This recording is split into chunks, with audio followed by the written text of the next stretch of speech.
remember when they were talking about cutting Social Security a few years back? We all thought, we're glad that didn't happen.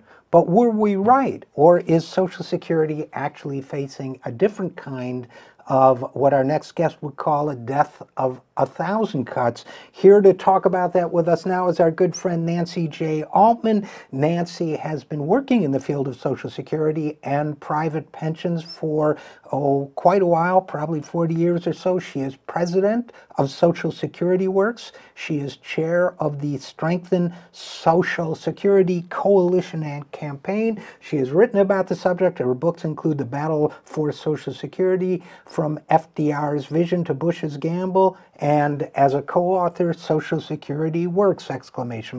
So she joins us now. First of all, Nancy, thanks for coming back on the program. Thank you so much for having me.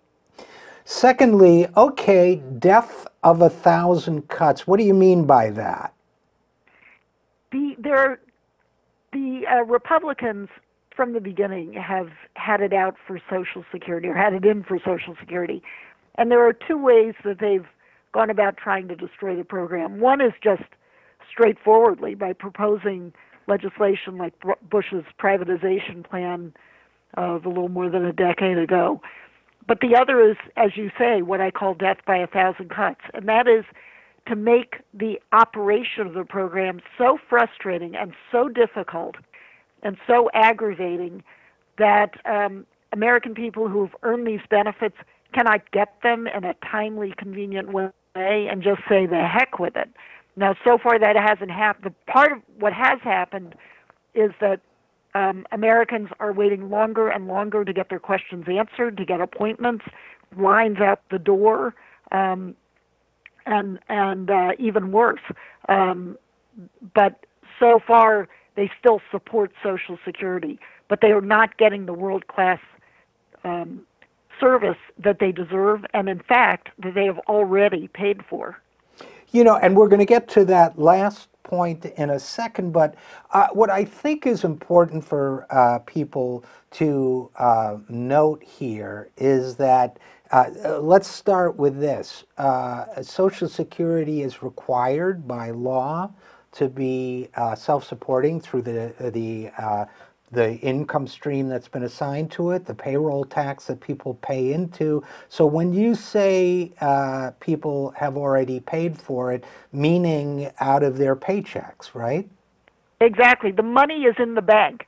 The Congress does not appropriate a penny for the money that people pay, that workers have withheld from their paychecks, goes, of course, to pay benefits. It also goes to pay for the field offices, for the people who work in the field offices, for the rent, for the light, for the telephones, for the and every penny of the personnel and services that are there so that we can access the benefits we have earned. Congress doesn't appropriate the money, but what Congress does do, it's called an LAE, which stands for a limitation on administrative expenses. It's as if you had $10,000 in your bank account and the government said, well, you can only withdraw $100 of that. You'd say, wait, what? That is essentially what's happening with the Social Security Administration.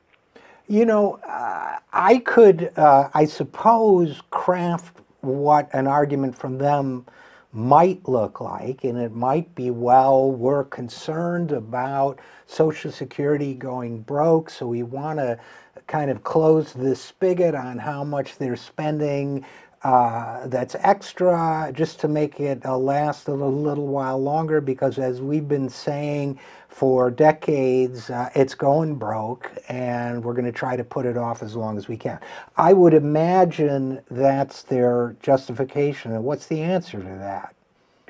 Well, first of all, I don't think that is their justification. I think they just don't address it. They're just choking the agency. But the answer to that is that Social Security is extremely efficient. It spends less than a penny of every dollar that it's spent on administration. More than 99 cents gets paid in benefits. If you increase that 1%, or actually they've squeezed it down so it's only 7/10 of a penny out of every dollar, 7/10 of a percent. If you said to the Social Security Administration, we're going to double that. We'll have, you can spend 1.5% on administration, which would allow field offices to open, these lines to go down, claims to be processed more timely. It would not change by, a month when Social Security's projected shortfall is to begin. It's just such a small part of the program. So they perhaps could use that, but I think that it would be disingenuous, because that Social Security is facing a projected shortfall, which is not surprising. It projects ahead 75 years, so you can imagine how hard it is to project ahead 75 years. And it does show that in in about a decade and a half, very manageable shortfall, easily filled by requiring the wealthiest to pay their fair share, and that should happen. But the administrative expenses aren't going to change that. That shortfall will still be projected. It's just a phony argument. Yeah, it's a phony argument, and about that, before we go off, and again, we're talking with Nancy Altman, president of Social Security Works. Before we go off that, I think they love to talk about, first of all, it's not going broke, because any organization that can continue to pay most of its obligations is not broke. That really insults the definition of what it means to be broke. I've been broke, and it means nothing's coming in. So that's number one. And number two, the reason why they keep saying that, I think, is for precisely the reason you just said, because they'd rather have Americans believe that Social Security is broke than have rich people pay their fair share, which is the logical solution. You've got it exactly right. That Social Security, throughout its history, that continues to be what's called in pension world current funding. So that 75% of its revenue comes, part of its revenue comes from investments on its earnings, and one other progressive source, the taxation of benefits. But most of the income comes from the deductions that come from workers, matched dollar for dollar by employers. If that were not coming in, we'd have a lot more serious problems in Social Security, because it would mean nobody in the country was working.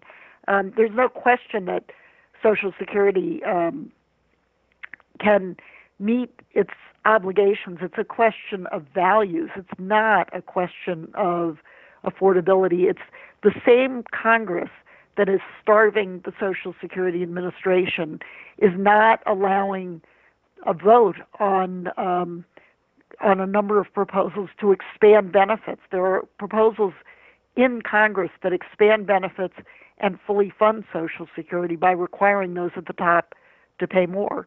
And so these are all phony arguments. There is no reason that the American people have to waste hours and hours standing in line, waiting, getting to the Social Security office just to get a new card or whatever they need. And worse, the disability insurance backlog is such that the Washington Post reported that over the last 2 years, if you can believe it, 18,000 workers who had earned disability benefits were unable to get a hearing before they actually died. That took that long. Many others can't meet their mortgage because they have no income coming in and wind up homeless. There are heartbreaking stories, and all of this could be avoided if Congress simply allowed, as they say, the money is in the bank, allowed Social Security Administration to use the money that is there. And when you say the money is in the bank, we're not talking small change either. Right now there's what, $2.8 trillion or 2.7 in the 2.8 trillion, and it's in 2016 alone it was a $35.2 billion surplus, and they're projecting a similar surplus in 2017.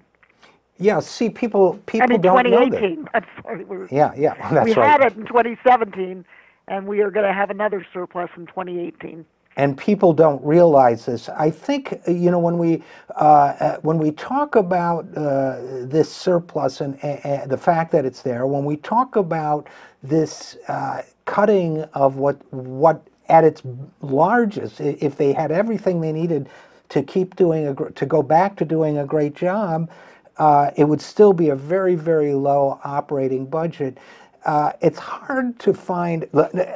Maybe I'm giving the Republicans too much credit in a negative sense, but it seems to me that nothing must bug a right-winger more than a government program that is successful, popular, and more efficient than the private sector. So if you're one of those guys, I would think what you'd really love to do is just squeeze and choke the operating budget of Social Security so that people start to complain about the wait times. There's no office nearby anymore, hard to get somebody on the phone. And then you can turn around and say, see, government doesn't work, we should privatize it. Absolutely. When you have people in charge of the government who hate government, which is what we have now, then of course you're going to get government that doesn't work. They're going to do everything they can to throw a monkey wrench into it. And you've made a very important point. A lot of these people say, let's run government like a business. There are certain things the government does better than the private sector. And this kind of broad-based insurance, whether it's wage insurance in the form of Social Security or health insurance in the form of Medicare, they can do that more efficiently and keep costs more lower by running it through the government. And by the way, whenever someone says to me, business can do things more efficiently and less bureaucratically, I have the same answer all the time, which is, have you ever tried to cancel your Comcast subscription?